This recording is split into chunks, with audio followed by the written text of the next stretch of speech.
Assalamualaikum warahmatullahi wabarakatuh. Bertemu lagi dengan saya, Bu Amalia, pada mata kuliah Rekayasa Perangkat Lunak Berorientasi Objek.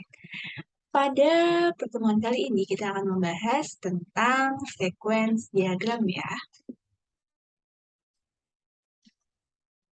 Untuk CPMK-nya, itu adalah mahasiswa mampu menganalisis dan merancang dari sistem berorientasi objek.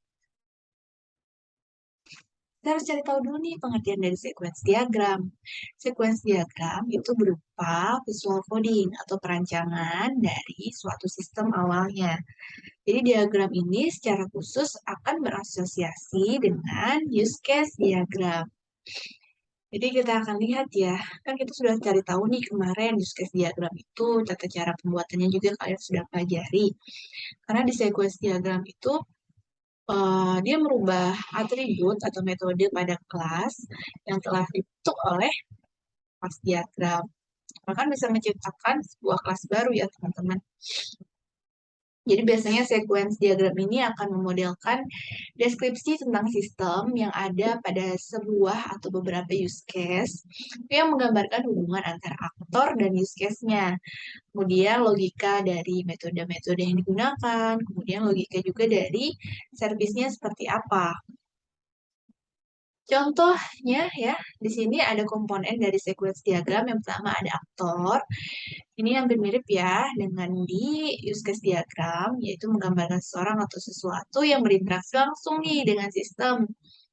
Jadi biasanya untuk simbolnya bisa yang kiri seperti ini atau yang kanan ya dengan kotak persegi panjang. Kemudian yang kedua ada interface, yaitu sebuah interface itu bisa diwakili dengan gambar boundary atau kotak seperti ini ya contohnya. Kemudian yang ketiga ada message atau pesan. Ya, jadi message atau pesan itu digambarkan dengan garis berpanah ya. Jadi seperti ini untuk menggambarkan pesan yang dikirim. Kemudian dia juga bisa ya, pesan ini mengirimkan pada dirinya sendiri. Contohnya seperti ini yang dilingkarin. Jadi bisa ya, mengirimkan ke dirinya sendiri.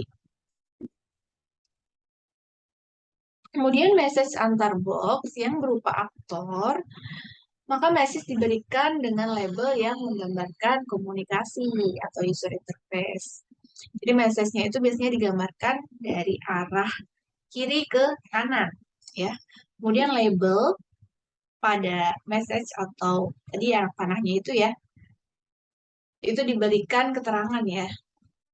Jadi contohnya adalah request atau login. Kemudian ada kontrolnya, itu untuk menggambarkan hubungan antara interface dengan database melalui suatu fungsi yang ada pada sistem dengan perantara message. Lihat di sini ya untuk kontrolnya ya. Jadi di sini setelah petugas ini request ya untuk login, kemudian kontrolnya di sini ada kontrolnya. Setelah menu login kan dia akan mengirimkan inputan nih. Nah, di sini ada kontrolnya nih. Dia akan memvalidasi input dari si usernya. Baru masuk ke database. Database ini tentunya sama ya dengan sebelumnya, yaitu menggambarkan tempat penyimpanan yang digunakan pada suatu sistem. Ini contoh dari sequence diagram ya, seperti ini.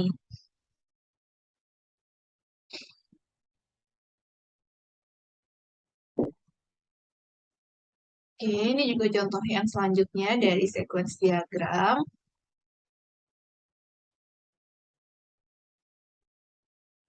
Ini tadi ada nama ya, nama titik dua kelas atau aktor name. Jadi namanya ini bersifat opsional ya. Jadi bisa boleh pakai nama, boleh tidak. Kemudian objek yang tidak bernama disebut anonymous object. Ya, contohnya di sini seminar.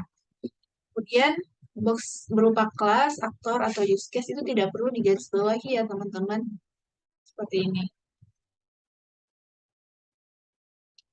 Kemudian di sini juga simbolnya lagi ya tadi ya. Untuk aktor seperti ini, kemudian untuk database simbolnya seperti ini.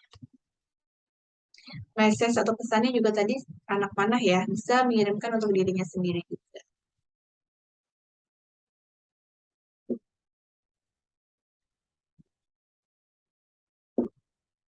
Kemudian ada yang berupa garis putus-putusnya teman-teman. Kalau garis terputus yang tergantung dari box itu menggambarkan lifespan atau rentang masa hidup dari sebuah objek. Jadi mungkin itu ya teman-teman untuk materi tentang sequence diagram. Nanti coba untuk latihannya kalian buat ya sequence diagram dari studi kasus sebelumnya ya, yang tentang aplikasi perpustakaan teman-teman.